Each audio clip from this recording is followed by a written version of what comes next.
right, Stephen, you're up. I'm just checking that you can hear me, Jennifer. Yes. Okay. Okay, well, thank you very much for inviting me to talk about this today. I'm going to talk about the process of developing the Integrated Prioritization System, IPS for short, which is a model system built on the empirical bioassessment data and some other sources. What it is, how we're using it, and potentially some ways that it could be used to help inform the NARP or NIP process. So for talking about that, this latest iteration of this model was funded by a number of organizations, including well, they're all up on your screen. The original model was developed in between 2011 and 2013. And we did this in conjunction with the Midwest Biodiversity Institute. And how that model was developed was that we had we had 3 years of bioassessment data at that point, one from each one of our basins. And we were doing, what I would call sort of univariate analysis of the information. And we're looking at all of the potential things that we might start to tackle. And we had the question about, well, what would we do first and what would be the most profitable thing for us to start to work on? And there really wasn't a objective way to do that. So we set about working with Chris's staff to come up with some way that we might manage that. And this is where this IPS methodology came out of. A lot of the tools and the methods in it were already being developed by the federal US EPA under a system called CADIS, which was developing the use of looking at statistical tools from various fields, including econometrics, and how those might be employed in making better decision-making for watershed protection and improvement. So what is the IPS tool? So it is basically a system, a data-driven system that allows you to look at impaired reaches and then weight and assign probabilities to the various causes of impairment. And then it allows a standardized system for looking at the watershed at both a reach and a site level. There is a lot of differences between the new iteration of the tool and the previous versions of it. One of the items, and I'm going to address this now because it doesn't come up a lot in my presentation, is that our previous one, which was based around the Upper DuPage and Salt Creek, really was working with all of the sites were impaired for aquatic biology. The newer tool has a much larger geographical catchment area, and there are some sites in there that are meeting or have biological attainment. And what it does then is it assigns a threat rating to each one of those. And what the thinking is here is that if you have an attaining site, it will give you outputs on how to protect that site. So normally what it was doing in its previous version was it was looking at sites that were not attaining, and it was making recommendations on what you would do to get the site to attainment. So the objective of the tool is, and this is my summary of it, is to optimize aquatic life investments in area waterways. How to get the biggest bang for your buck in terms of getting ecological lift. We had a previous version of this. This is the previous version that we had sitting out there. I'm going to stick with my reworked version of it. I think it's a little punchier. So what do I mean when I talk about aquatic life attainment or supporting the aquatic life use goal of the Clean Water Act? This is a simplified decision-making table from, this is adapted from IEPA. And you can see here that the biological attainment is based off meeting scores for both our fish IBI and our macroinvertebrate IBA. So full support is the area where I have the red ellipse. And you can see there where we have, and this is full support for the general use. This is an FIBI, fish biointegrity of 41, and an MIBI, that's our macroinvertebrates or bugs, of 41.8. Now you can reach full support, as you see in the boxes immediately to the right and below of our ellipse. You can reach full support by having one of the categories, in other words, that your fish is fully supporting in our ellipse box and your macroinvertebrates are in the moderately impaired category, or vice versa. But clearly we need to move our sights into those boxes in our top left corner of the various possibilities. Okay, so the IPS tries to deal with the inherent complexity that we have at each one of our, in the watershed and indeed at the site level. So this diagram kind of sets out what we were trying to understand, and that is that the supporting of aquatic life is the basis around these 5 different categories: flow regime, habitat structure, energy source, biotic factors, and chemical variables. So the question can be asked, well, why not just rely on state water quality standards? And you know, those are promulgated for a number of parameters. Why do we need to look at this more complex system and perhaps develop our own thresholds for either chemical or habitat stressors that would be needed to allow a site or a reach to meet the aquatic life goal? Well, the answer to that is, the most obvious one is that water quality standards do not exist for all potential stressors. So, you know, the obvious one, of course, that always comes to mind is the habitat, where we don't really have a state standard for, say, pull and riffle sequences or for channel sinuosity. We know biologically those things are critical to meeting the goal, but there's not a state standard for them. But there's also more, how should we say, commonly regarded stressors such as total phosphorus, which don't have a state water quality standard either. So you can develop thresholds for those pollutants that don't have a state or area water quality standard using this model. Now, the other reason for it is that a state or a nationally derived criteria may be overly or under protective of the aquatic life in your particular area. You may not have some of the more sensitive species that will ever populate your particular waterway, or are not present currently or in the foreseeable future, or there may be a state standard in place that is not protective enough. And I would point to the chloride standard, which is 500 milligrams per liter. I don't believe that one is protective enough of aquatic life, especially during summer months. So that was one there where this analysis would point you towards perhaps a more empirically supported water quality standard. The other item I think is important to look at is that we're all working towards the general use standard, and this allows you to develop thresholds that are calibrated to supporting a biological community that would allow you to meet that standard. Okay, so I'm going to go back in history a little bit. Our original iteration of the tool was back in 2010 through the 13 period. The tool at that point, we came up with a list of prioritized projects. I will run through how we're doing that with the new tool. At that point, we came up with a list of prioritized projects that we then talked to the state and federal government about getting into our area wastewater treatment plant permits. And I'm going to look at one of the sites that we have executed under that program.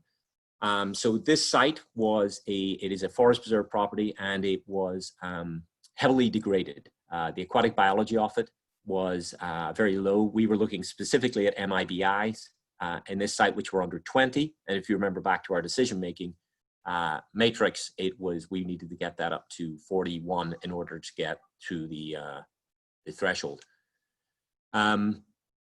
So what the tool recommended here was that the site had low channel sinuosity. It lacked pull and riffle sequences. It had very low pull depths, And there was also a dam at the site. We were interested in working in the site also because it had been identified in our TMDL implementation for having the dam removed for improved dissolved oxygen. So this is some pictures of work ongoing at the site. And these are the list of problems that the IPS tool pointed out. Now, the IPS tool can point towards general habitat improvement, but it also often points towards specific items. So this site was flagged for both very low habitat scores, but also it had very low scores in, say, it was mud substrates throughout. There was very little riparian area. If you look at the right-hand picture on your screen, you can see the that's the site under construction. You can see there was no riverside buffer, etc. So we set about designing a project to tackle each one of those aspects of habitat. And here is our pre and post habitat work at the site. So this was tackling each area that the IPS tool had pointed out was deficient at the site. This is the site currently. It's about 1.5 miles off stream corridor. And this is the IBI response. So post-project, what we find was that we essentially doubled the macroinvertebrate scores at the site, moving it from it was about a mean value of around 20, and we moved it up to where now the sites are scoring in the 40 to 43 range consistently. There's 4 sites that we monitor at the location. One site is still in the mid-30s. That was somewhat by design, as we did that monitoring in a section without a riffle, which geomorphologically works, but obviously the IBIs are clustering around the riffles at the site. So on this graphic, the green background area is the footprint of the site. You can see sites upstream of it that was used as a kind of a control, just to control for any bounce within the watershed. We sometimes see that as due to different winter and summer weather. But you can see the pre-project sampling are the 2 lines running off beneath are the 2 lower lines. That's the 2007, 2010, 2013, 2014, and the 17, 18, and 19, which are the crosses, and the pink icons, and the white boxes are the and the blue boxes, sorry, are the blue diamonds, are the more recent data. So obviously, I would put this forward as empirical proof that the IPS tool is doing its job of identifying what shortcomings there are at a site, and then allowing you to take a managerial effort to remedy it. Okay, so getting back to designing the IPS tool. So the IPS tool is built on, is a data-driven system, and it is based on empirical data collected in our area, in this case. So this diagram shows the kind of model that it's working with, where we have our biological responses off to the right of the screen. Those are reliant on these 5 areas that we looked at in the diagram earlier. Those are impacted by anthropomorphic activities within the watershed. So what we're doing is we're collecting data on the habitat structure, etc., on those blue ellipses, and we're also collecting what we call the dependent variable, which is the biology. And by dependent, I mean they are a product of what is happening in our stressor variables, which are those blue ellipses in the middle. So we're collecting data on each one of those. The most obvious one, of course, is chemistry data. This is data from our 2019 bioassessment on the East Branch of the DuPage River. This is median total phosphorus. So we obviously collect data for this from both sediment and water column chemistry, and we look at minerals, demand, nutrients, and organics. So that is one set of data. The other data that we use to populate this is, of course, our QHEI variables. These are habitat variables. I'm not going to go through all of them all, and hopefully most of the people on the call are already pretty familiar with QHEI. And then we also look at the biology, of course. So this is a map of Salt Creek, 2013 and 2016, and we are showing biological attainment. So this is both the macroinvertebrates and the fish, but we have the data based on the methodology of the individual species at each one of these sites for both the taxa for the macroinvertebrates, the species for the fish, and we have the we can turn that into an IBI, and there's various things then that we can do with both the species level data and the IBI data. The reason I'm showing 2 years of data here is I just want, this is an important aspect of the IPS tool, is that you can collect data at a site for several years and you essentially have several different sites. Now, obviously, the spread of difference between a single site and on a temporal basis is going to be smaller than it would be between two completely different sites. But if you look at the bottom of Salt Creek down at the southern aspect of the river, you can see that some of the icons between the years have changed color. And this is due to different flow regimes in the summer of the data was collected. But some of the flows, for example, riffles at certain sizes don't function as well at different flows. There's dilution of ammonia and chloride with higher flows. So those have different impacts on the aquatic community. But by tracking these watersheds through time, we get to run these natural experiments. And that the IPS tool can use statistical tools to pull those differences out. So we look at different sites, but also sites within time also give us good information. So the other set of variables that we collected was landscape or watershed level variables. These are land cover items. Looking at the right-hand side of this table here, these are things such as road density, industrial land use, open space, and such.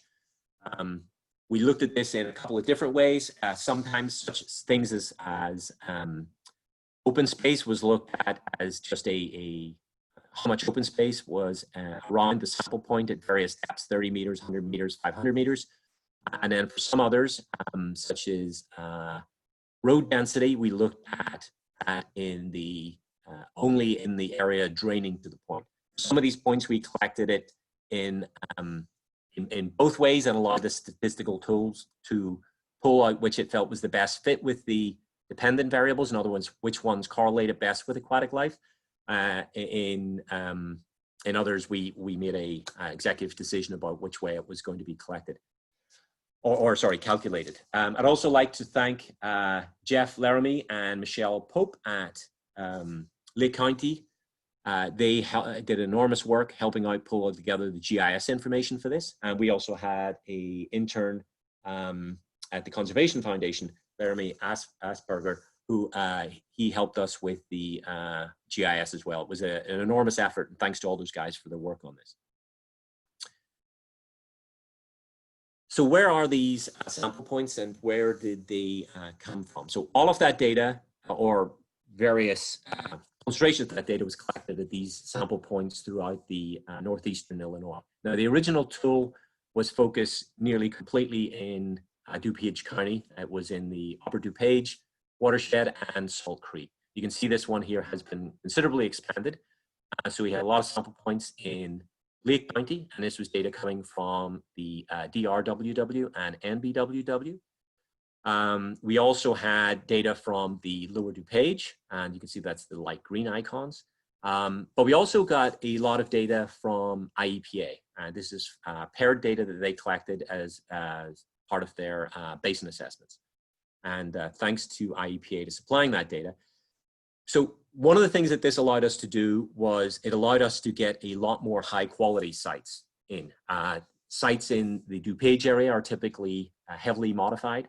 So they're clustering towards the sort of fair to poor area. This allowed us to get a much more data or sites in the upper end of the spectrum, which were, excellent or meeting the biological goal. And that's important because it allows us to map out how these stressors or how the biology interacts with these stressors across the gradient, all the way from poor up to excellent.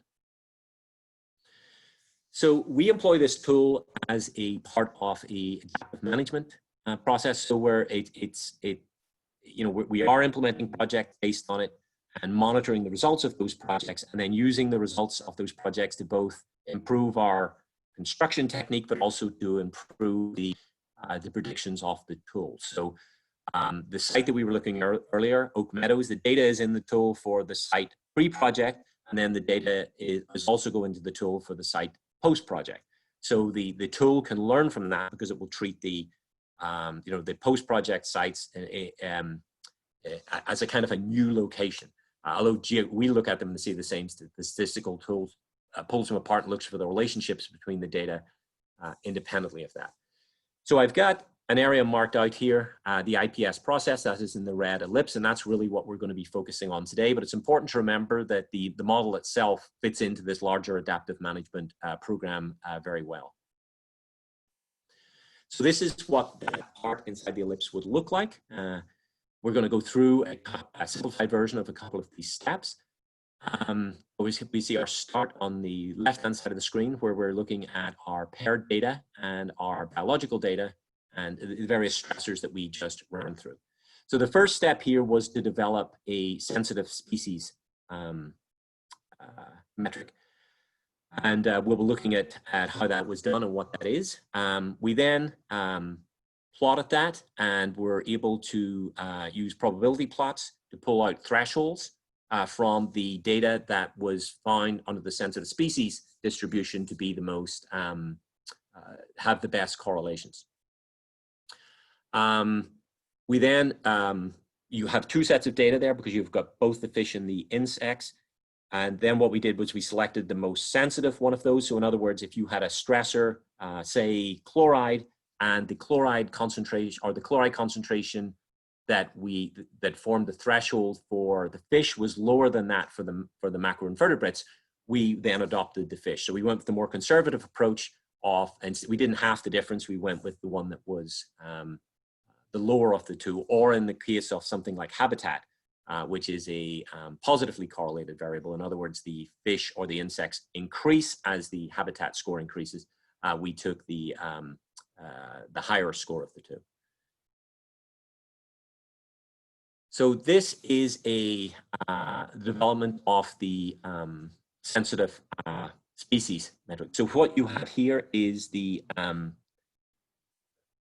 pull these up. So what we have here is that we look at the species distribution between all of the sites, and then we use weighted means for the various numbers of individuals of the various species that were present. We did this for every variable.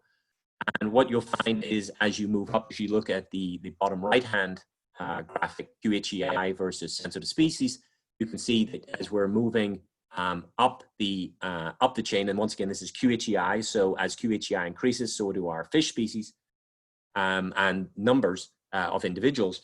You can see that we get more and more exceedances of the fit line running through there, and so that's these more sensitive species appearing in the system.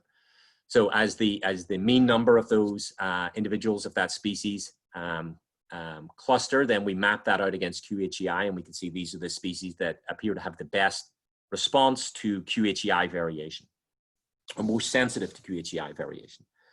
And you see here that we did get a very good fit between our sensitive species and our QHEI.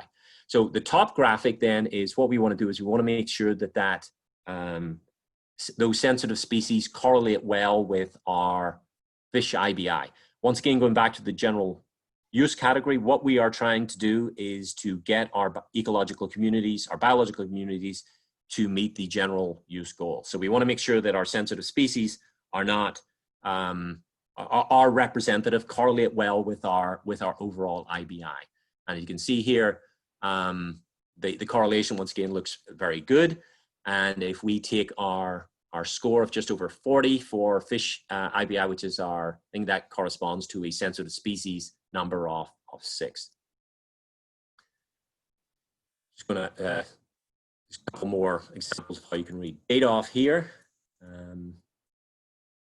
jump on to the next one. Sorry, just before we leave that, just one thing to note on the, once again, on the bottom right-hand graphic is the way the data stacks up, as I was pointing out, that QHEI, as QHEI increases, so our IBI and sensitive species IBI both increase as well.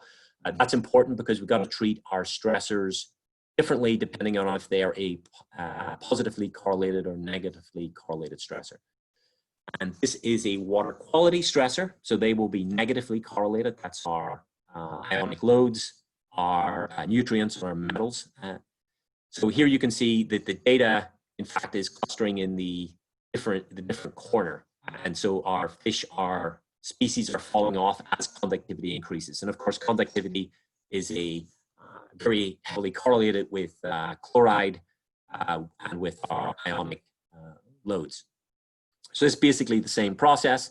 You see the fit of this data is still pretty strong, not quite as strong as QHEI, but still definitely acceptable.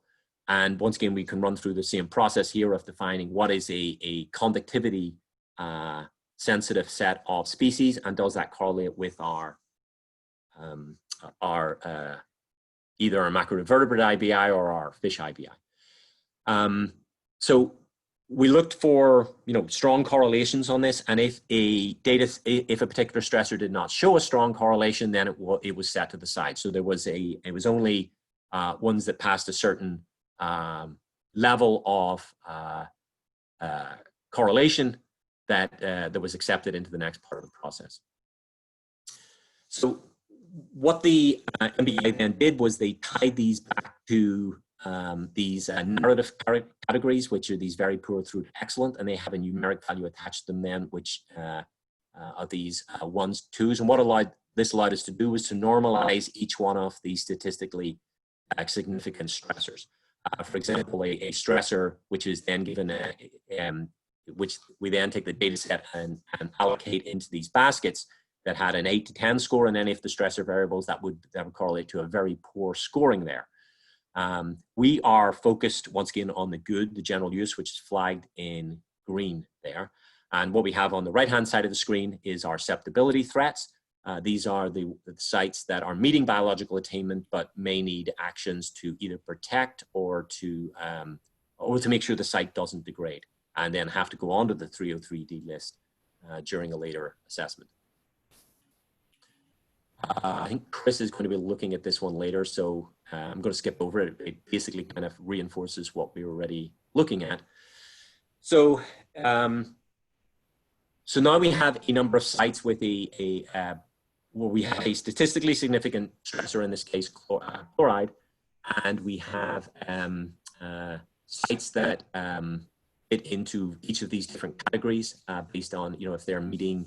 Are they in the excellent category, the good, as the general use, or one of the other non-performing categories? And what we've done here is stretch these out into a probability plot, which means that if we take the blue line, for example, which is at the bottom there, those are the sites that are in the excellent category, and you can see here as as chlorides increase. Those sites, as you get to the upper end, you can start to see they space out. So we do have a site out there which is, at the upper end of the spectrum, but it's clearly the sites are clustering underneath what we see there, our 75 percentile line.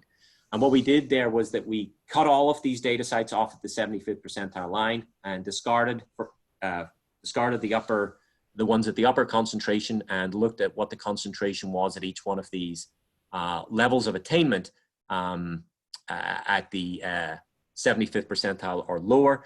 For a positive value, it would be flipped over. We'd be taking the 25 percentile, we'd be discarding the lowest 25%. So what we're doing there is that we're recognizing that this is empirical data, and it can get messy at the upper and lower ends. You can have, for various reasons, you could have a high chloride loading at a site and still have pretty decent biology. Could be an outlier in terms of water quality itself given the sample years, but it's also biology at the margins. It doesn't behave perfectly.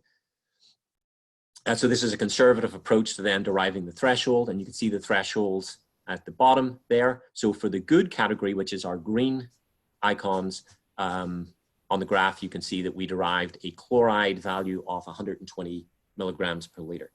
That's comparison to the state 500 milligrams per liter, which goes back to my point earlier about it being overly protective or not protective enough. Once again, we ran through, this is a probability plot for QHCI showing the same kind of outset of the data. Once again, because it's a positive variable, this is flipped on its head. So you can see now our excellent sites are up at the top of the graph as opposed to at the bottom. These are the graphical outputs for total phosphorus. And the one I want you to pay most attention to is the one on the top right, which is total phosphorus graphed against Illinois fish IBI. And it just, you can compare that to some of our earlier graphs where you could saw a better fit between these two. And that just goes to point out, once again, phosphorus is a difficult pollutant to work with because the method, the vector for it affecting biology is not a straightforward one. It's not a straight toxin like chloride or ammonia is. And of course, you probably saw graphics very similar to this coming out of the Nutrient Science Advisory Committee work. Nonetheless, we did establish a relationship between phosphorus and aquatic biology, and that is due to our use of the sensitive species metric. I know that Chris is in his presentation, so I'm going to let him deal with that item. So we come out with these nutrient values. This was the nutrient values coming out of for the general use category for phosphorus. The documentation of the tool does include data derived from both Illinois research and from various other sources that are relevant for comparison.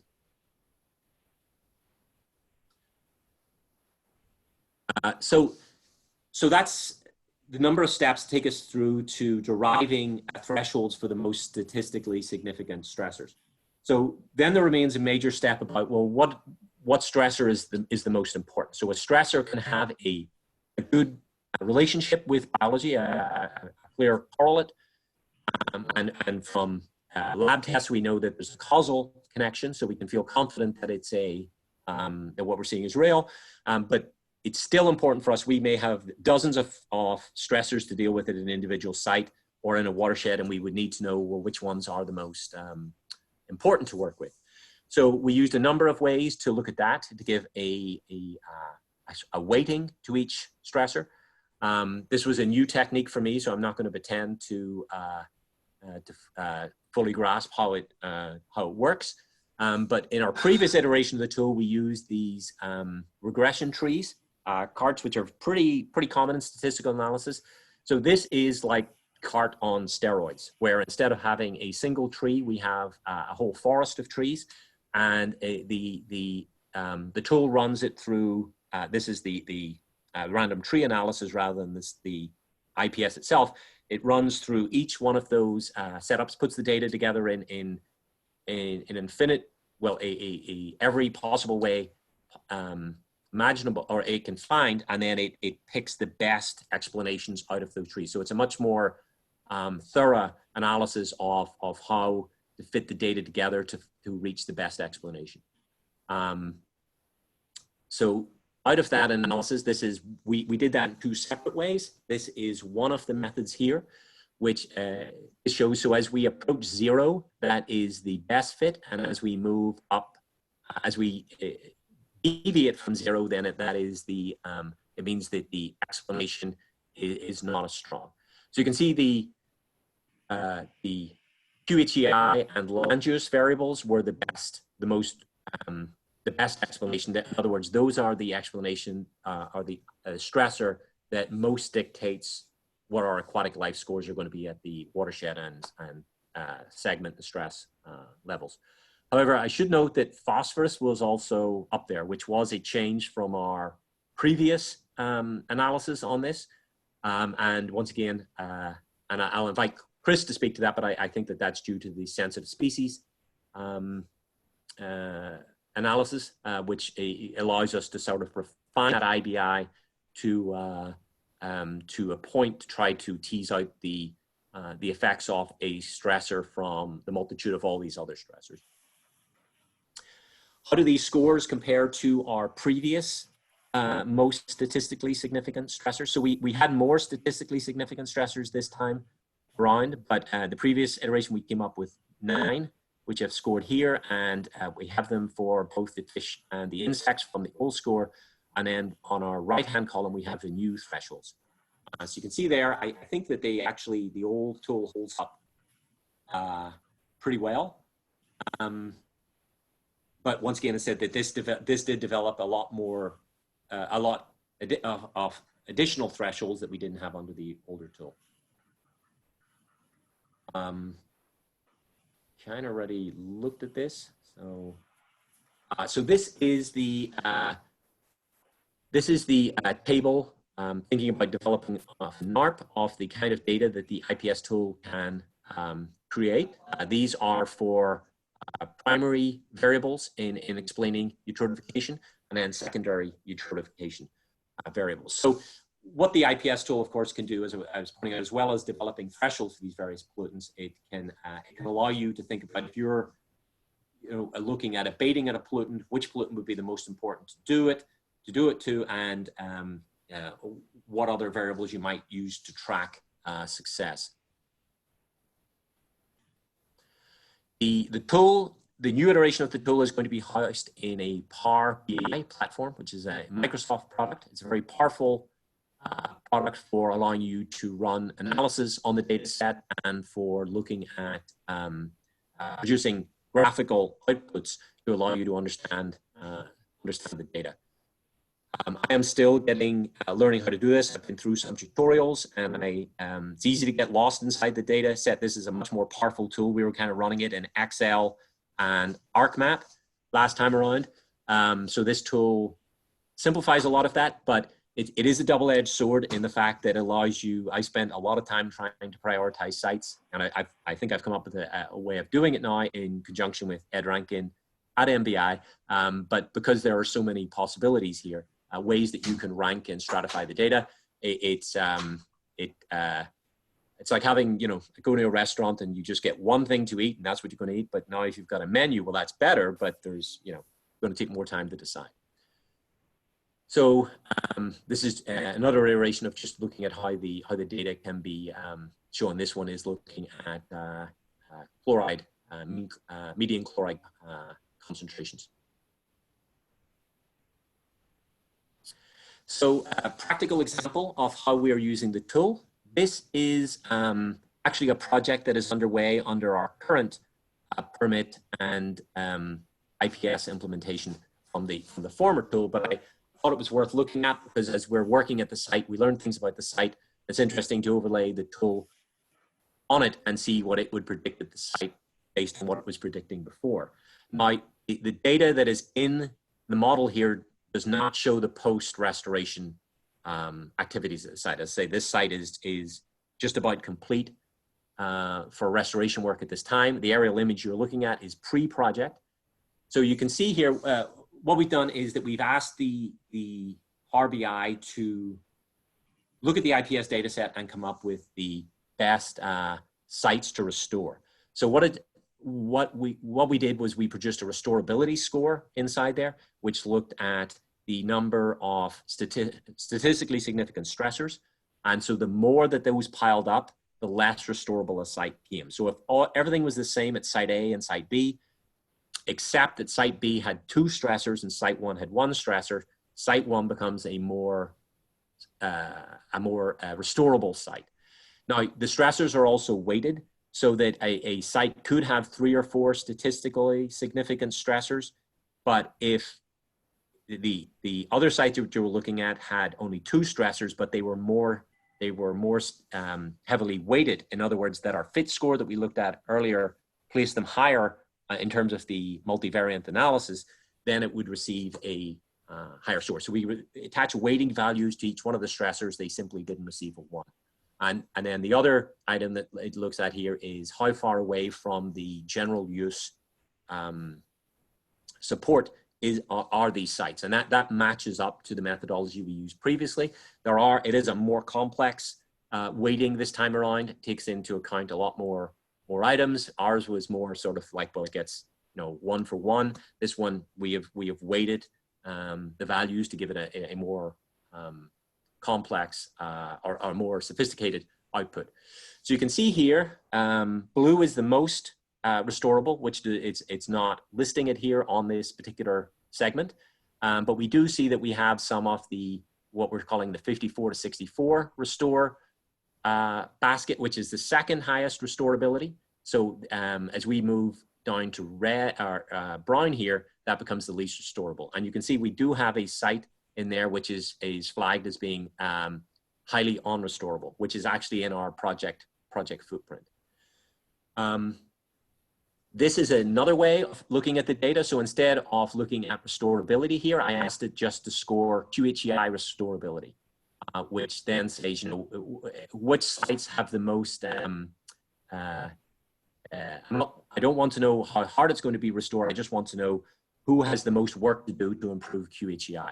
And you can see here, we had one site which got the top score, which is in an impounded area of a dam, which is once again what I would expect it to show. But if I flip back to the previous graphic, this is the kind of data that we're using to say these are the most restorable sites, and these are the sites that we think we should be working on in order to maximize our the impact of the money that we're spending.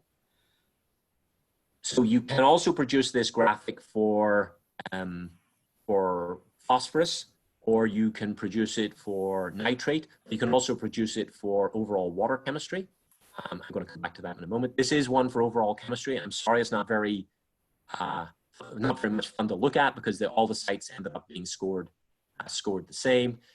But if you go into some of the, if you were interested in individual parameters, the Power IBI can then pull the data set out and map these for you according to, say, deviation from the threshold that the IPS tool has identified.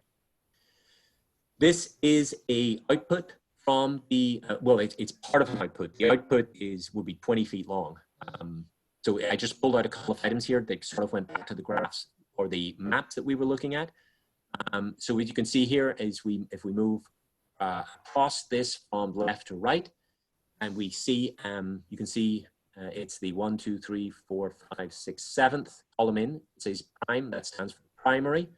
And you can see there, those are primary stressors. So it's pointing out that we have, DEV stands for development. There's a glossary that comes with this. We have metals, we have substrate and channel. When we move into secondary, we can see we have a hit for total phosphorus there, which means that site was above the identified threshold. And we also have QHEI and channel again, and then we have our tertiary stressors, which are QHEI substrate, the channel, and once again, QHEI substrate. Well, QHEI and substrate were a really highly weighted stressor across the whole waterway area.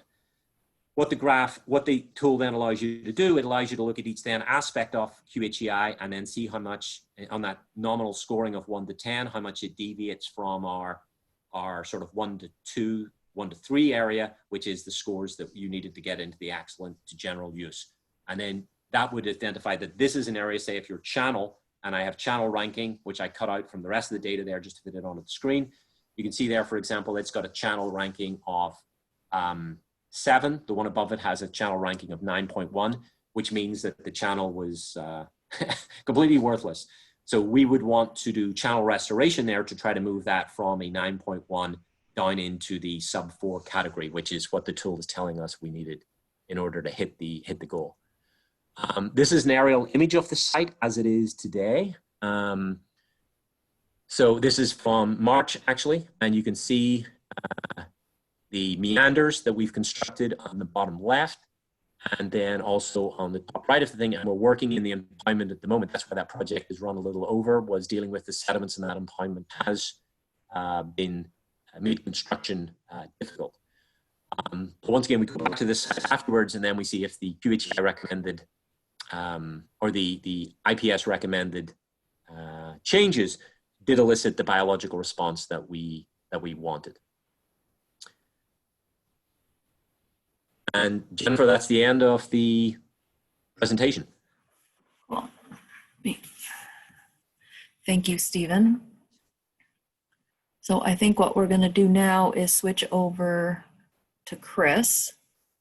So again, this is the process and the background that Stephen went through is really focused for smaller streams. I forget exactly what the level of tributary size is for the current IPS tool.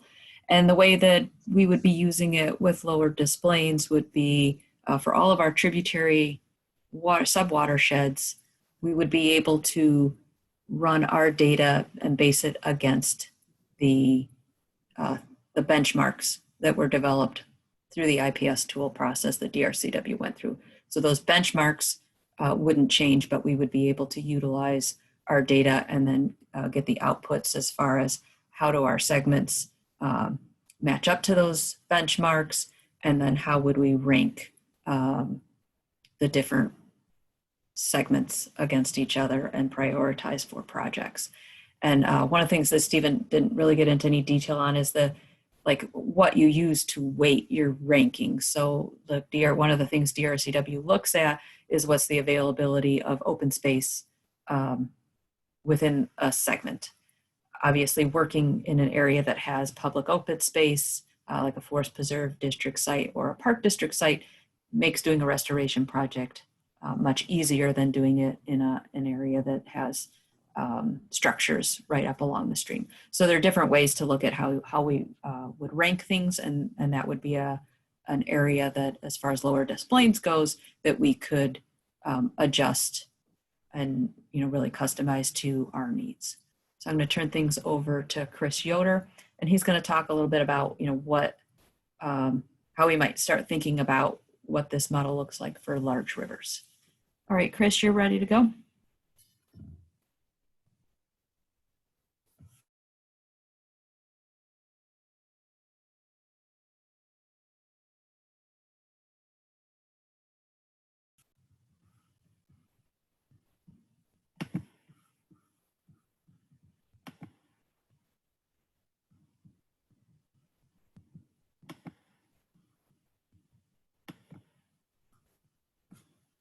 All right, Chris. All right, are you? I can hear you now. Yep. Can you see? Yep, go ahead. Are the slides up? Okay. Well, in Ohio, it's good afternoon, everyone. So as Jennifer said, I was going to talk a little bit about some of the challenges we're going to face with developing an IPS model for large rivers. So Stephen talked, excuse me, and a little bit of repetition, but Stephen talked about the development that is pretty close to wrapping up. This is still a draft document, by the way, and needs to be finalized and reviewed. There's been iterations before that, also reviewed as drafts. But we're close to having this completed, and certainly, as you saw, we've got a lot of the functions of the model operating. So there is a technical documentation of a lot of what Stephen talked about. And there's also a user manual for using the data exploration tool, is what we call it. And again, that's on the Power BI platform, which really has a lot more capabilities than the way we used to do it, kind of piecemeal in Excel files and kind of ArcGIS outputs, as Stephen mentioned.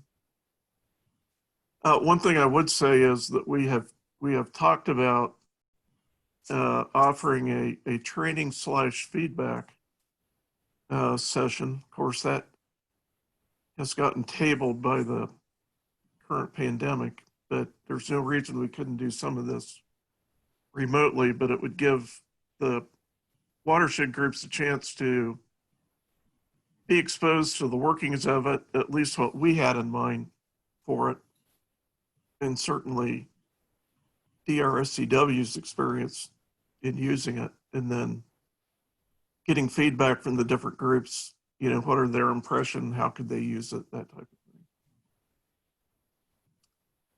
So back to the fundamentals, Stephen talked about the 5 factors that determine the water resource. And this is a great example of where considering how things interact and work together is essential to managing the issue and potentially addressing any impairments that are affiliated with that. We certainly have a lot of, and this is in Cincinnati, by the way, which is one of the major leading combined sewer overflow entities in the nation. And they're wrestling with how do you deal with a very expensive fix on CSOs with the backdrop of a highly modified urban environment. So you have to be able to recognize and put these things together in order to be able to sort things out. And the bottom line is treating these independently will not solve the problem. So if all we do is worry about combined sewer overflows as a steady state input to the stream, we're going to be missing a lot in terms of achieving Clean Water Act goals, and certainly the issue of use sustainability is here in spades. So that's why we've designed the monitoring and the data analysis to be able to support decision making at the back end in situations like this. One thing in the IPS is, I think the first step, as Stephen talked about, is the identification of stressor thresholds, but more importantly, being able to sort them out where you can. That's easier said than done, but also recognizing which stressors are giving you the best signal under your current circumstances. Ideally, we'd be dealing with one measured factor that's limiting, and we could evaluate it on well it adhered to a regression line. Unfortunately, we don't have that. We have adding another unmeasured factor at some limiting sites, 2 unmeasured factors, and then adding several unmeasured factors. It just creates this scatter. But we do, where we do have a plausible response, of course, the biota on the y-axis and or the chemical on the y-axis and the biota on the x-axis. There is this, what we call a wedge relationship. So what has been developed to try to get a handle on what concentrations occur at which biological thresholds, a process called quantile regression has been developed. But this is the reality of field data. This is not a laboratory where you can easily control for things. There's a lot you can't control. So the reality of it is that what we end up doing is, at least categorically, we can recognize different classes of stressors together and where those might be occurring. And I know that it struck me on that phosphorus graph that, yeah, there's a lot of, there is sort of a superficial relationship, but man, there's a lot of data points down in the pore biology where you have very low phosphorus. And of course, that's a case where it's something else other than nutrients that's causing the poor biota. So this is a continual challenge, but at least we have a conceptual handle on it. So Stephen talked about these steps to deriving the stressor thresholds. And the reason I bring it up again is this worked for largely what we were dealing with, streams and small rivers. And the cutoff is a drainage area of 350 square miles. So that's kind of the cutoff we had for the data set that goes into the current IPS. So the large rivers are obviously much larger than that. In fact, that's probably an approximate boundary where we would start to call a river large.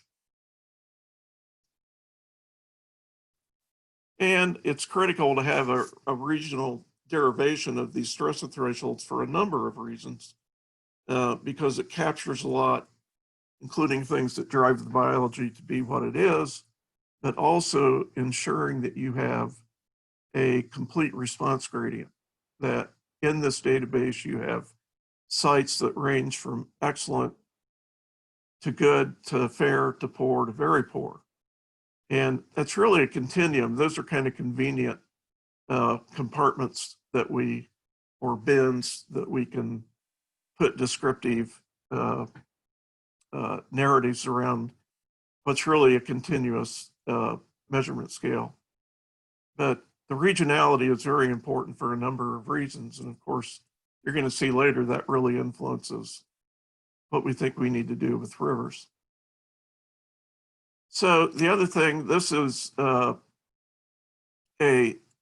species sensitivity distribution for phosphorus. And so what it is the weighted mean phosphorus of all the data in the database for each, these are fish species. And the tolerant species tend to cluster up here, are sensitive species on which we're really hanging the upper end of the response gradient, or the excellent end, are here in the lower concentrations. So in large rivers, some of these, this is going to be a different list of species. Yeah, we're going to have a sensitive group of species, but we're going to have to consider that we're going to have a different set of species in large rivers as opposed to wadable streams and small rivers.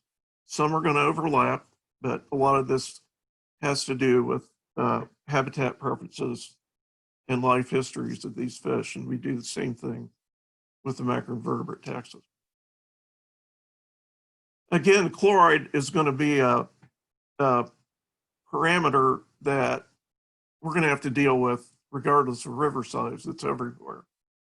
And there's some good studies, long-term studies in Illinois, and I forget the author's name, Kelly, looked at phosphorus concentrations on the Illinois River at Peoria, and they have increased several-fold over the past 30 to 40 years.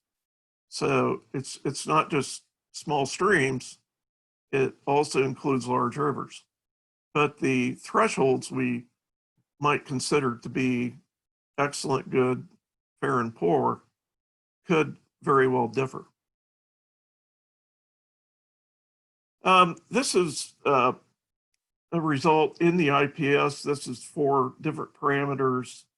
The thresholds for excellent, good, fair, poor, and very poor, and the most limiting assemblage, which really determines the input to the, this is done not mixing assemblages together, but recognizing macroinvertebrates had different responses than fish and keeping those at the assemblage level. And I was going to say something else here about this.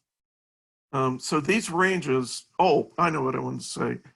These categories are indexed to the macroinvertebrate IBI thresholds that Illinois EPA currently recognizes. So we have not sort of second guessed them on this. We have taken their system and applied it to the state, which is the way it should be done.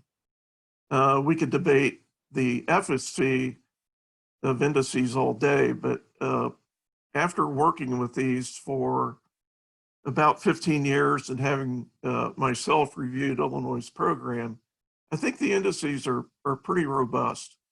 You could always tweak and make a difference, but in the end, what difference is it going to make out here? And so on. So I want to make sure everybody understood what this is really anchored in these narrative definitions.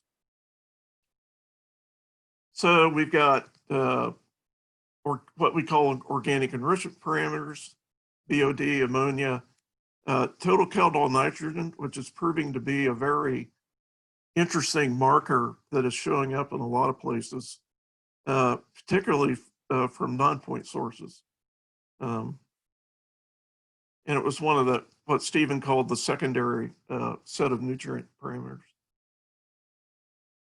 We also have nutrients themselves, and including phosphorus and nitrate. We're also including DO in here because DO, the regime at least, is affected by algal activity, which is stimulated by nutrients.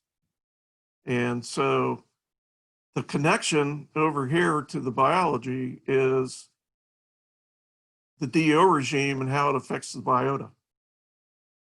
So that's the real key connection to make. And we're right now, notice we have max dissolved oxygen. Well, why is that? Because we don't have a lot of continuous data. The more elegant measure would be something called the DL DO swing, what happens within a 24-hour period.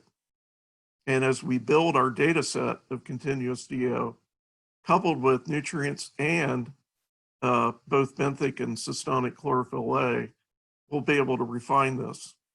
But right now, this is about the best we can do with it, with the data we have. So why an IPS? What does it additionally provide for that may be another tool that you might grab, like a water quality model? What's it additionally provide for? So these are the ingredients in terms of what we would call stressors or variables, mainly chemical, physical variables, land use, and so on. And then some of the components of that over here on the right. And when you add them all up, you're looking at about well over 300 different variables. But the key is a direct focus on water quality standards use attainment endpoints, e.g. the biocriteria. So in Illinois, that is the thresholds that have been set for the general use. They are not codified in the rule, but they are used as a methodological endpoint. And it's what they base for aquatic life, the list of impaired waters, the 303D list. So the IPS includes a wider array of both pollutants and non-pollutants, and it doesn't get wrapped around the axle on trying to distinguish between these things. That's kind of a policy artificiality that was introduced by US EPA in an effort to minimize the number of things they had to deal with when the TMDL issue kind of blew up on them in the late 1990s. But nevertheless, the reality is we're interested in what affects the biota, and that could be pollutants, could be non-pollutants, it could be both. So we're treating these the same. So we're looking at a wider array of variables than most typical water quality models consider. We're using regionally developed stressor thresholds. And the reason that's important is that a lot of these parameters do not have water quality criteria. And if they do have water quality criteria, some of them are badly outdated. Some emanate from the early 1970s, and they haven't been modernized since. So this is an effort to get out in front of that a little bit and modernize at least the application of water quality standards. The IPS considers needs for both impaired and attaining sites, reaches, and subwatersheds. And when we say subwatersheds, again, here's the a little bit of a departure between the more of the wadable small river environment.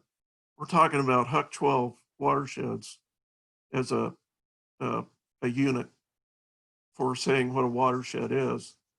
We're not going to be doing that with large rivers, obviously. It's going to be different. The IPS dashboard allows users to explore and use the IPS data to use the assessments and the outputs within.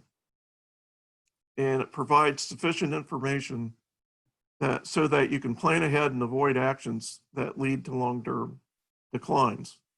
At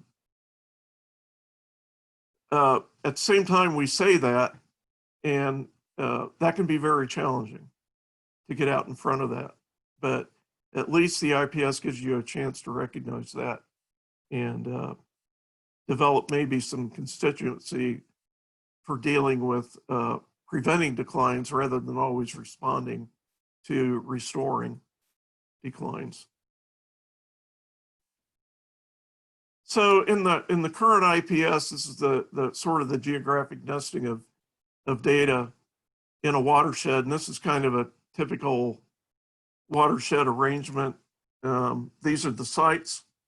They're located proportionately on each stream, especially the small tributaries, by something called a geometric allocation of the sites. And then main stems are filled in depending on what kind of issues you have along the longitudinal continuum of a larger stream or a small river. But it's still very much a watershed type of approach. And again, this is the sort of the progression from the large Huck 8 watersheds through Huck 12 is really what this would probably represent, to the reach and the site scale.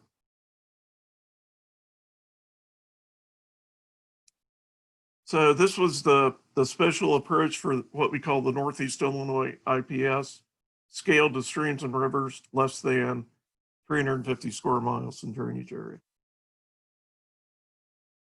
This includes the upper Des Plaines main stem upstream from the Lake Cook County boundary.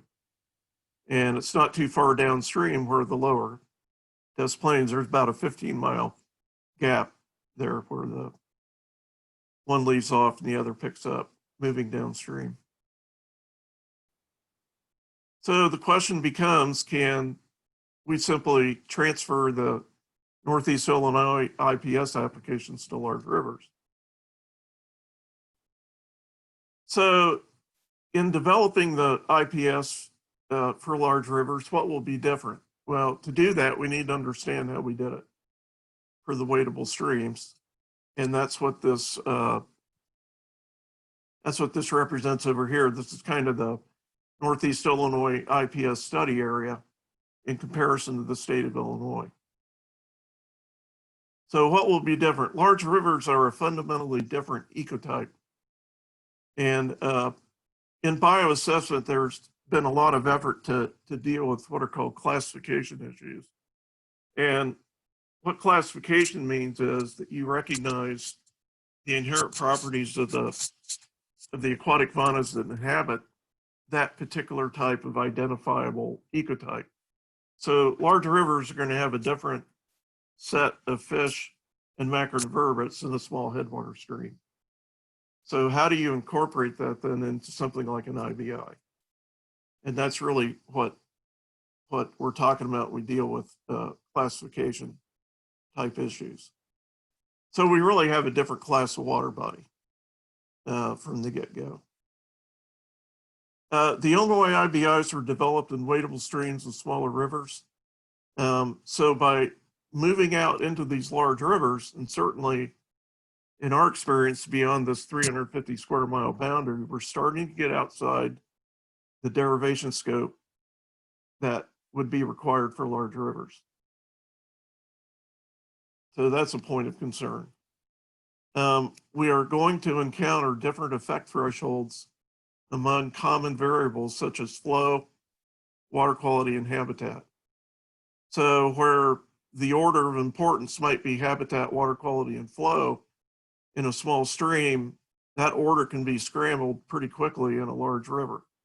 Flow is critical in the flow regime, but it doesn't diminish the importance of water quality and habitat either.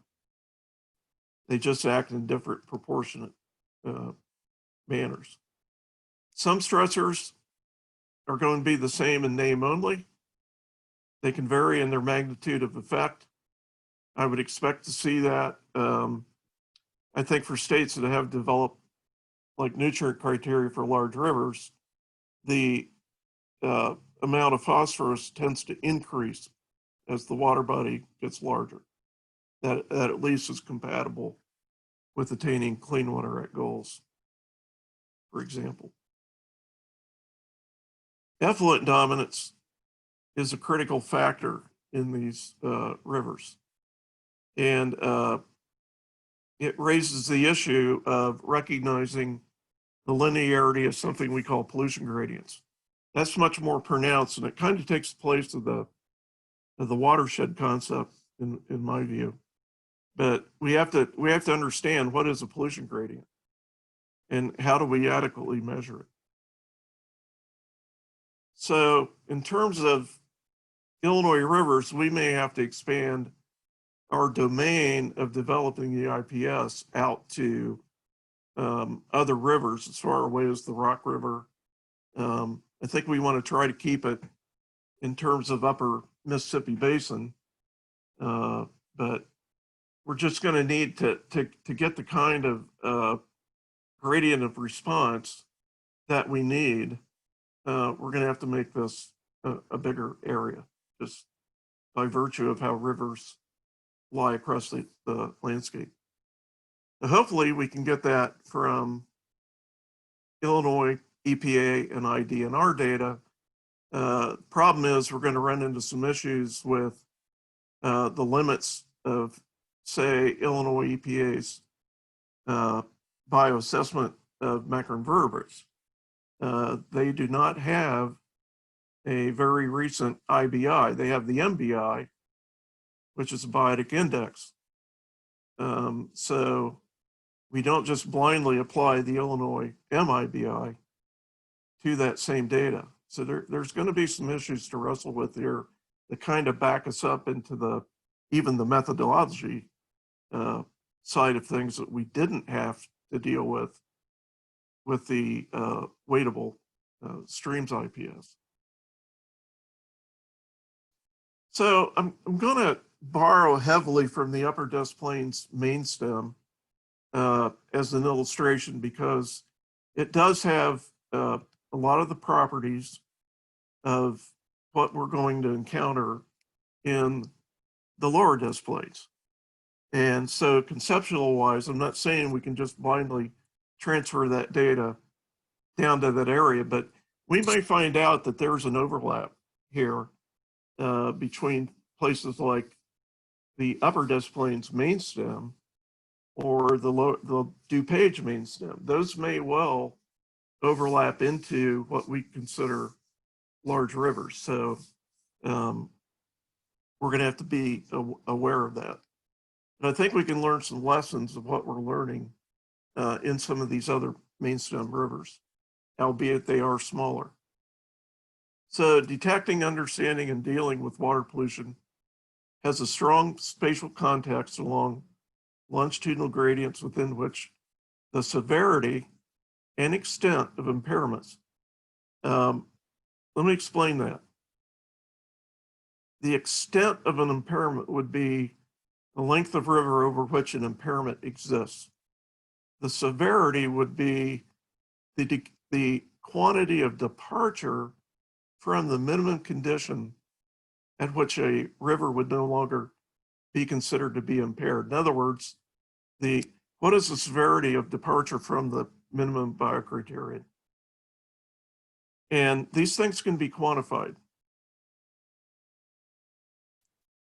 This is something we call the River Pollution Impact Continuum and its effect on survey design. So what we have on the y-axis is either a concentration of something, or it could be the biological index or metric.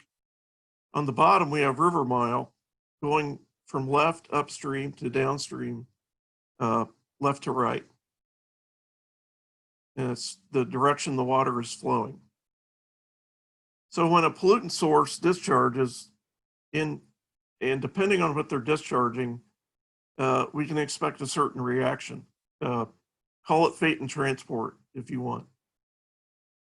A typical toxicant will have its maximum effect immediately, and it will dissipate downstream. Something like oxygen-demanding waste or an organic waste will not have its maximum impact until several miles downstream, because its effect is being exerted in one of two ways. The old knowledge about BOD and oxygen depletion, I mean, that's a 50-year-old science. We know a lot about that. Is it still here today? Yes, it is. It hasn't gone away. We're controlling it a lot better. So we don't see, you know, these obvious large organic enrichment pollution impacts. But there is another part of that, and that's the influence on the DO regime, in addition to just DO depletion. We now have issues with excessive DL swings that are correlated to elevated nutrients.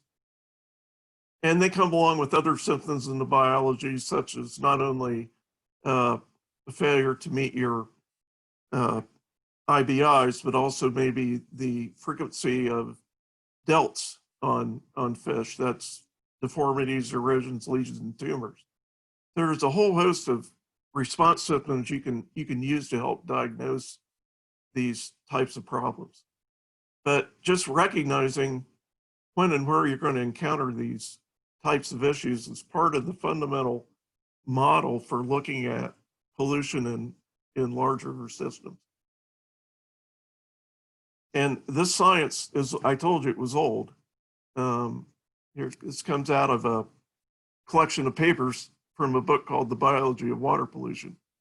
And probably, I'm dating myself, but a lot of people are just now entering the science, need to go back and read these papers. We have almost forgotten about them. We've been a victim of our own success in some regard. So a couple things, what can we do with this? And I've got to go over to one of my places in Ohio where I've looked at things for about 40 years. And this is the response of the fish IBI along a longitudinal continuum in relation to the city of Columbus, wastewater plants, combined sewer, overflow, and so on. And you have data for 1979, which predates water quality-based permitting. So this is what waters looked like when they were heavily polluted.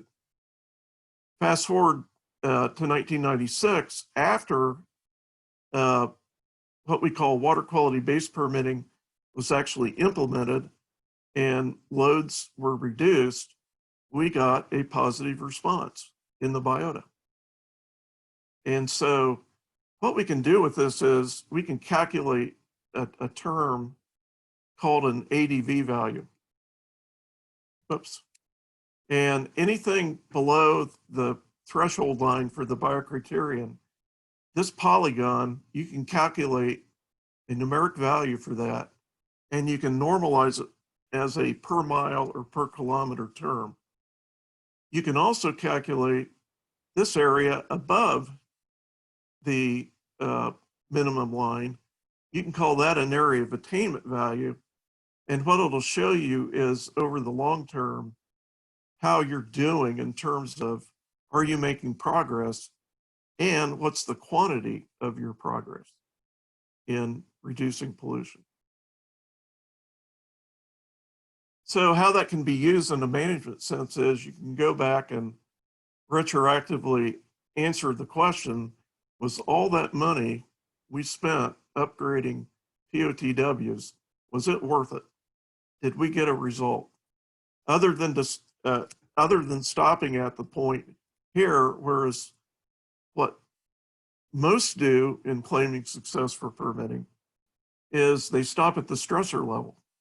This is effluent ammonia at one of the Columbus plants, and you can see it's been reduced from thousands of kilograms per day down to levels of less than 100 kilograms per day. And these were, what prompted this was issuing permits to meet water quality based limits for ammonia. So these are the magnitude of reductions that occurred that really the 1972 Clean Water Act amendments really forced that to happen and so on. So, but going beyond this, we can look at in-stream water quality in the same place and see that, yep, it follows a similar pattern. But the real kind of crown jewel on that is, did the biology respond? And these are the ADV and AAV units. And you can see in the pollutant removal days, everything was way below and the quantity of degradation was there. And then after all the treatment processes were brought online, we've had nothing but what I would call a surplus in area of attainment values. So this puts something more quantitative on the whole scheme of achieving Clean Water Act goals, rather as opposed to just, did we pass or did we fail? And this could be incorporated into benefits analysis pretty easily. And it's something that really is overlooked right now. So I wanted to, again, go back and borrow from what we just finished, have the final draft underway on the 2018 year 2 rotation for the upper disciplines. And it really focused on the main stem. So I want to kind of go through some of the elements of that. So it required us to be knowledgeable of all the point sources that enter the disciplines or close to it via tributaries, what their flow and loading input is, what treatment type, and do they have nutrient removal or not? And there's a footnote there. I think M is monitoring, and anyway, I'm not going to get bogged down in that, but we did account for those kinds of things. So you can also, on the chemical side, look at things on a longitudinal profile. This is nitrate.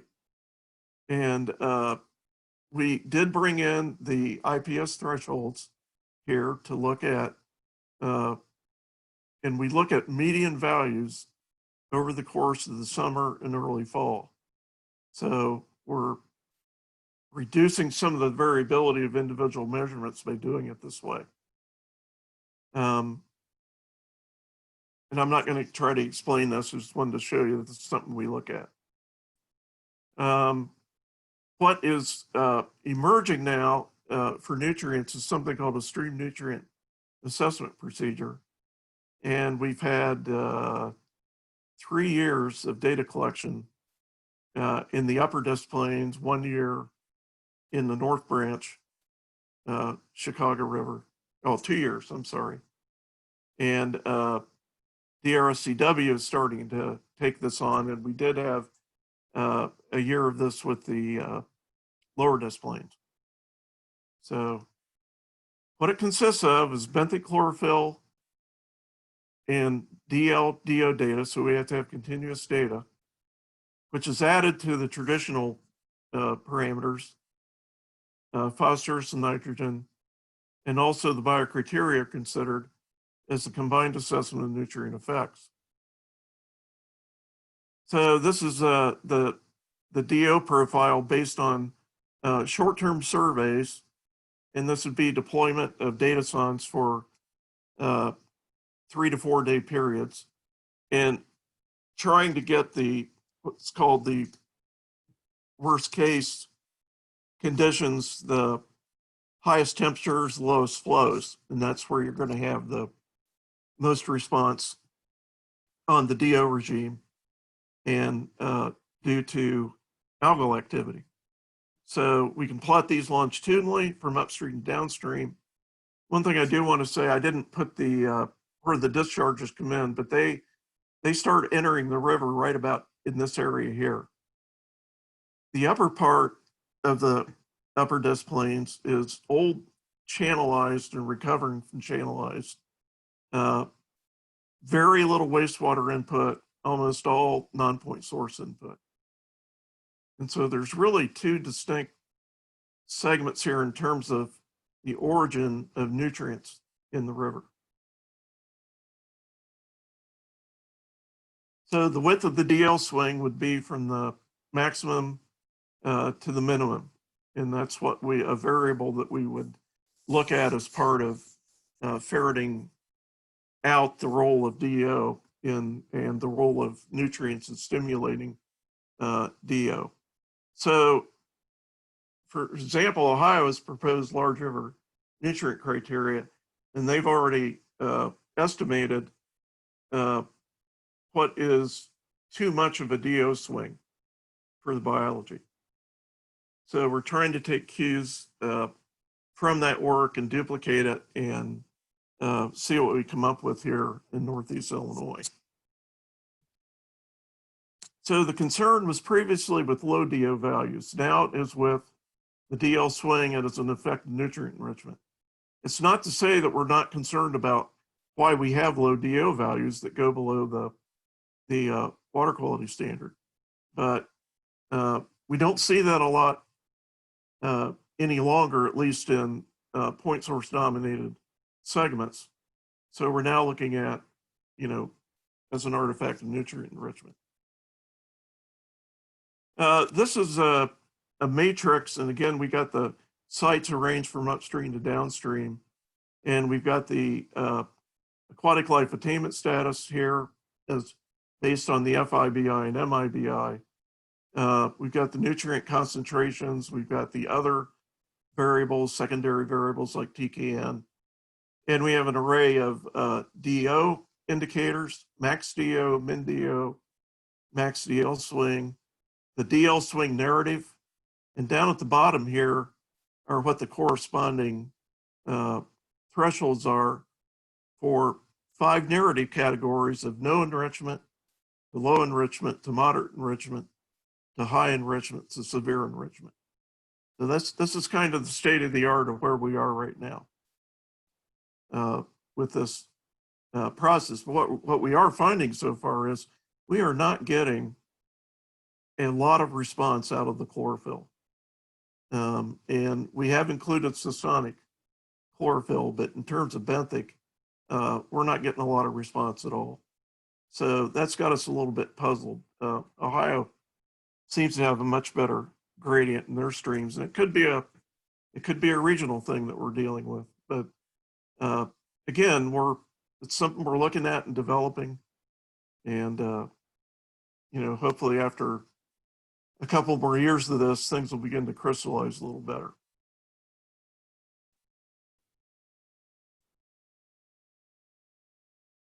So for the upper disc plains main stem, we always publish something called an aquatic life use attainment status table. And of course, again, here we're going from upstream to downstream, site IDs. Here's the drainage areas. Of course, it's going to increase as you go downstream. So here at our last site downstream, we're right at that 350 square mile boundary. Over here, we have the attainment status, and the way we've been doing it is you have to have full attainment of both the FIBI and MIBI to be considered full attainment. And lo and behold, this year we had 5 sites, and this is the first time ever observing full attainment. And to be honest with you, the fish IBI has been the more limiting of the indices. We have had attainment of the macroinvertebrate IBI in previous years, but not the fish IBI. This is the first.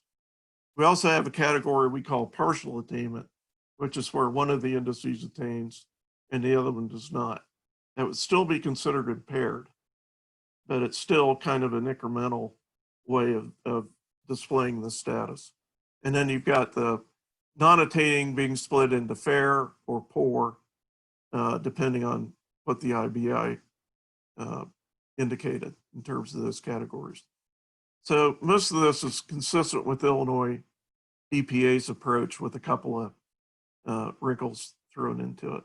But these are pretty encouraging results. The thing that's not lost on me is that this is downstream of where the major wastewater treatment plants come in to the main stem. And it's the flow that is added with reasonably good water quality that I think is supporting this in these rivers. So I mentioned that effluent dominance is going to be an issue. Here's a case where it's working out to be, it's usually viewed as a negative. And I think in this case, it's being borne out as a positive. This area up here, this is the area that's primarily impacted by a combination of habitat modification, non-point source inputs, and some pretty extreme flow variations between years. The upper Des Plaines enters Illinois from southern Wisconsin, and the degree of hydromodification in that watershed is pretty high.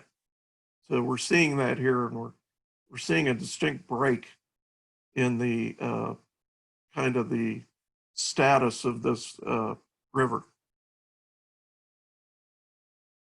So remember I was talking about the ADV and AEV, so we use that in the upper Des Plaines, and we actually split it between that upper segment and the lower segment, and we only have 2 years of data. We have 2016 to 2018. So in terms of the FIBI, in the upper reach, everything's still very far away from attaining. But there's been a little bit of, incremental improvement. In the, what we call the lower part of the upper main stem, there's been a pretty big, significant quantitative improvement here. Even though we have about half the sites technically in non-attainment, they are marginally so, according to this analysis. The MIBI is showing even a stronger response in the lower main stem, as indicated before. It's actually showing a negative response to the changes in the upper, more non-point affected main stem. That's an example of how you can use this stuff to kind of get a handle on what your issues are that you may have to deal with. So again, I have probably talked about all these. More quantified measure of incremental change related to pollution impact reaches. Results show the difference between non-point source impacted and point source impacted reaches. Ability to relate indicators of permit compliance and performance to in-stream response. That's something we could do up here. We haven't done it, but that type of analysis is made available by having this kind of analysis of in-stream response. And I think the value of this is where water quality outcomes are uncertain. It's important to know the trajectory of change over time, shy of fully meeting Clean Water Act goals. So this helps clarify a lot of that, and it gets us out of this, we've either passed or we failed. And oftentimes, if we fail, we've completely failed. So there's a big difference here between 2016 and 2018 in the lower Des Plaines main stem, yet both of them would be considered as significantly failing. So anyway, it's a way to get beyond that kind of simplistic characterization. One thing we did that's new in the upper Des Plaines, and this is made available by having the IPS model outputs. We were able, normally what we did is any non-attaining site under AQLU status, aquatic life use attainment status, the second column. We would just assign causes as a set of variables that tended to line up with that non-attainment. What the IPS has done is it's allowed us to assign them now in terms of degree of exceedance.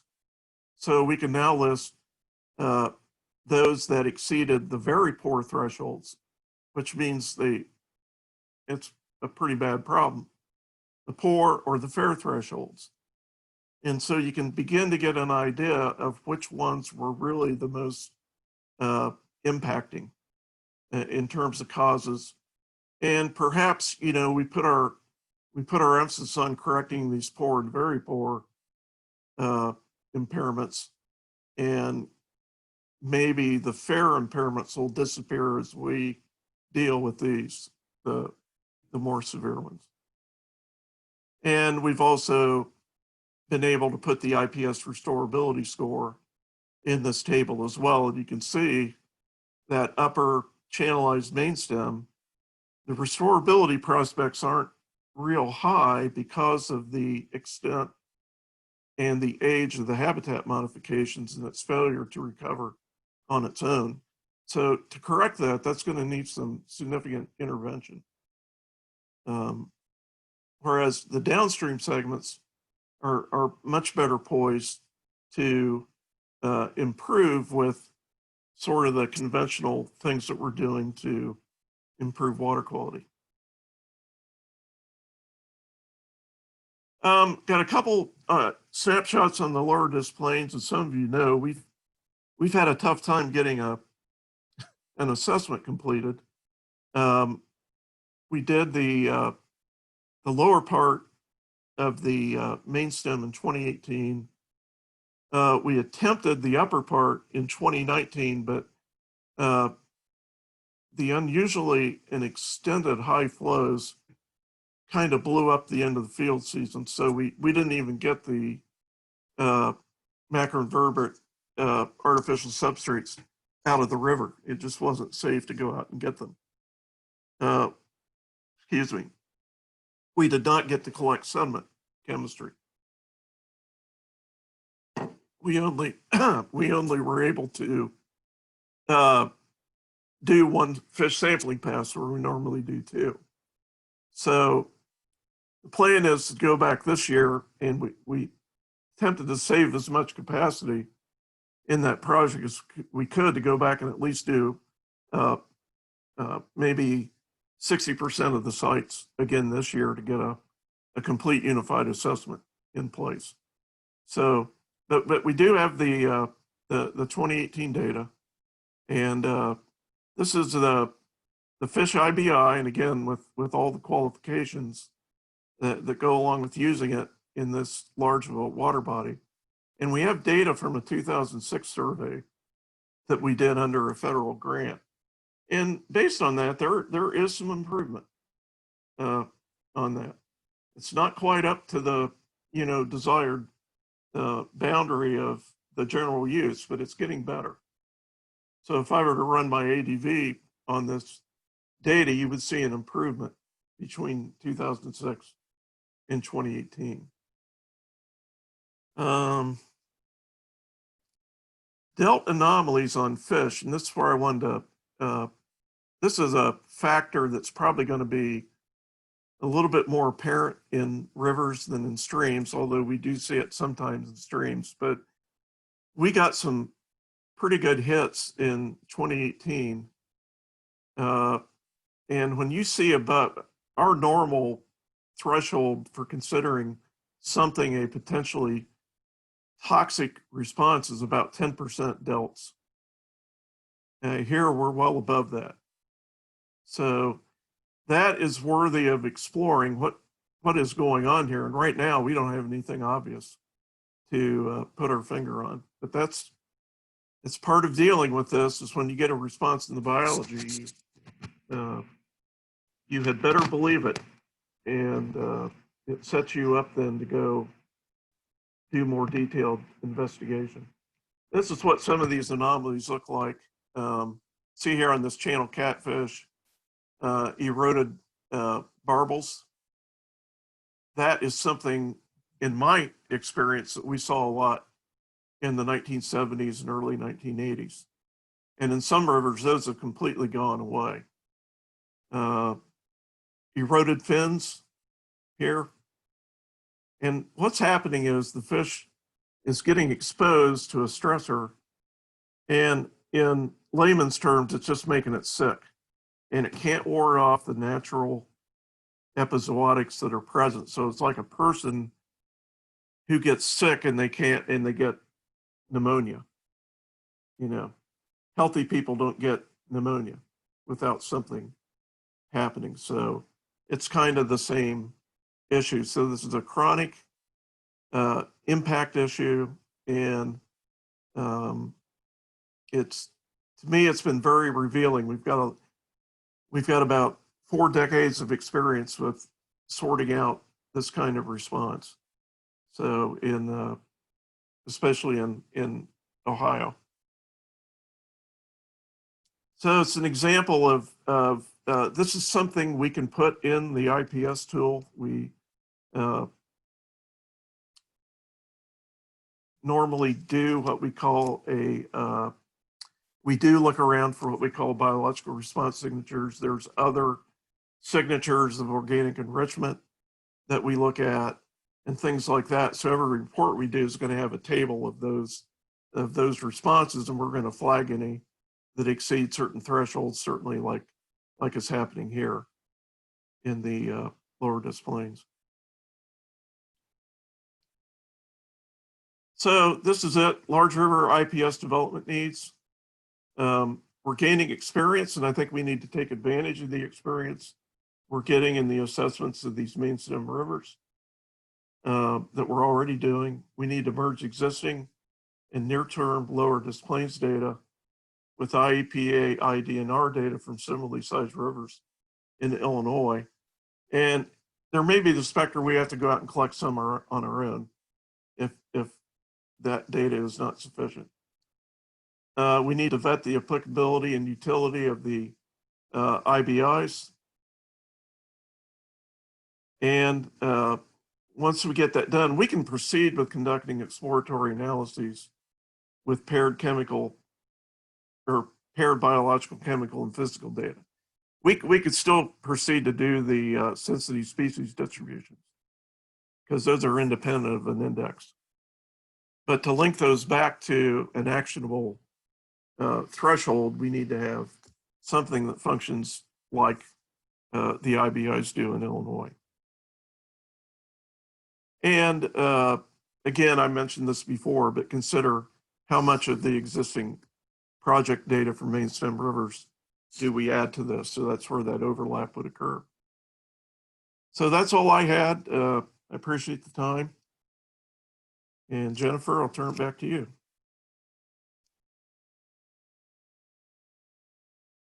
Thank you, Chris. So I'm going to open it up. We have kind of running up against our time here today. But if anybody has any questions, if you want to throw them up in the Q&A for either Stephen or Chris, we can take a few questions. Otherwise, if you have other questions, feel free to email me afterwards.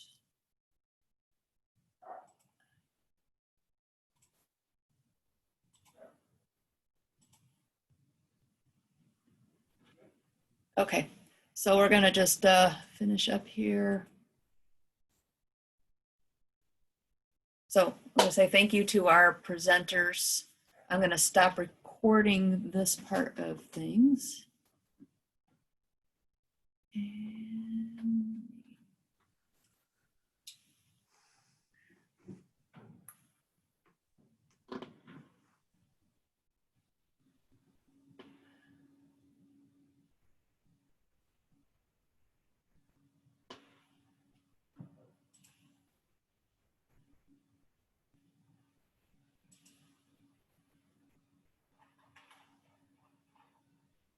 okay, here we go. Sorry about that. So just a quick update on our outreach materials. We're working on materials for the summer. And so just like all of our other outreach materials, you go to the members tab on the website, click seasonal outreach, and then you can find new items in the summer tab. Some of the things that we're working on and should have everything kind of posted by the end of the month, changing up our topics. So we're focused on water quality, stormwater management. Last year we had a big focus on detention basins. All those materials are still there, but here's some of the topics that we'll be hitting on for blog and social media posts. Really looking at more of what homeowners can do, looking at lawn maintenance, why healthy detention basins have a positive impact on water quality, and including some discussions on mosquitoes, highlighting native plants, just kind of continuing that on from last year and from the spring topics, looking at pet waste issues and messaging, as well as then just some kind of general water quality information, like how do we use aquatic insects to look at water quality. And then we have one last, a new post that Leah's been working on, and these pieces will be available soon, as well as getting incorporated into our website. And we can make these things available to members as well to incorporate into their own websites. Definitely, let us know how you're using spring materials. The spring checklist is up on the website. We'd love to get some feedback on these things. And as always, you can contact Leah for help with customizing materials. So I think the last thing on our agenda was a quick kind of update on, the right screen here, update on the chloride variants. So again, these are some of the members within cause and lower displays that are a part of that variance request. Public hearings were held in February, which I think we had mentioned last time around. Hearing briefs were submitted in late April. So we're still kind of waiting to hear back on what the next steps will be. I'm not sure how things with COVID-19 have adjusted any of the schedules or not, but there still is a potential that things could be approved later this year. So we're looking at pulling the chloride committee back together as we kind of have a better sense of what will be in the variance document, and then kind of figure out what the next steps are for that. As far as things that we're already offering, like the winter de-icing workshops, we've been in contact with Fortin Consulting, who's been doing our workshops for us, and they've been testing out some virtual options for doing the de-icing training. So we're looking into what that might look like this fall if we're still not able to really do in-person workshops. And that is all we have left on our agenda. I'd like to thank everybody for participating in today's workshop or in today's meeting. At this point, we have a meeting scheduled in July, which will more than likely still be in the same sort of format, which actually I think worked out rather well, as we had a number of people who have not been able to participate in the past were able to participate in today's meeting. We did record these presentations, and so we'll get those up onto the website for people to review later, or for others who weren't able to come to the meeting or participate in the meeting. And so we'll have those things available. And like I said, as we move forward with continuing these discussions on the IPS tool and how it will inform our NARP, and through the NARP committee, if anybody's interested in participating in that, let me know, and I will make sure to get you on that email list. So with that, let's look for a motion to adjourn the meeting, which we have. And I don't have a poll for this, but I'm guessing that everybody is probably at the extent of their time here. So I'd like to, again, thank everybody for participating, and stay safe, and we'll see you down the road.